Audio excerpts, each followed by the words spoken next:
தேமுதிக நிர்வாகிகளின் தற்போதைய நிலையால் தமிழக மக்களுக்கு எந்தவித பயனும் இல்லை என மத்திய இணையமைச்சர் பொன் ராதாகிருஷ்ணன் தெரிவித்துள்ளார். புதிய தலைமுறைக்கு தொலைபேசி வாயிலாக அவர் அளித்த பேட்டியை இப்போது கேட்கலாம். 2016 சட்டமன்ற தேர்தலில் இவர்கள் கூட்டணியை மாற்றிக்கொண்டார்கள்.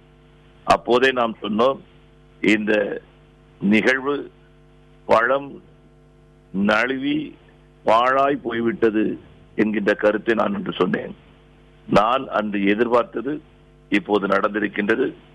இந்த தேசிய முற்போக்கு திராவிட கழகத்தினுடைய இந்த நிகழ்வு எங்களை பொறுத்த வரைக்கும் ஒரு வேதனை தருவதாக நாங்கள் நினைக்கின்றோம். காரணம், அது அந்த கட்சி தான் என்று நாங்கள் நினைக்க விரும்பவில்லை. எங்களோடு நேற்று வரைக்கும் உறவோடு இருந்தவர்கள், எங்களோடு நெருங்கி பழகியவர்கள், அப்படிப்பட்ட ஒரு கட்சிக்கு இப்படிப்பட்ட ஒரு நிலைமை வந்து விட்டதே நாங்கள் வேதனைப்படுகின்றோம். ஆனால் இப்போது ஏற்பட்டிருக்கக்கூடிய இந்த முறிவும் கூட தமிழக மக்களுக்கு நன்மை பயப்பதாக இருக்கும் என்று நாங்கள் கருதவில்லை. காரணம், உடைத்து செல்லக்கூடியவர்களும் கூட திராவிட முன்னேற்ற கழகத்தை பற்றி பேசிக் கொண்டிருக்கின்றார்கள்.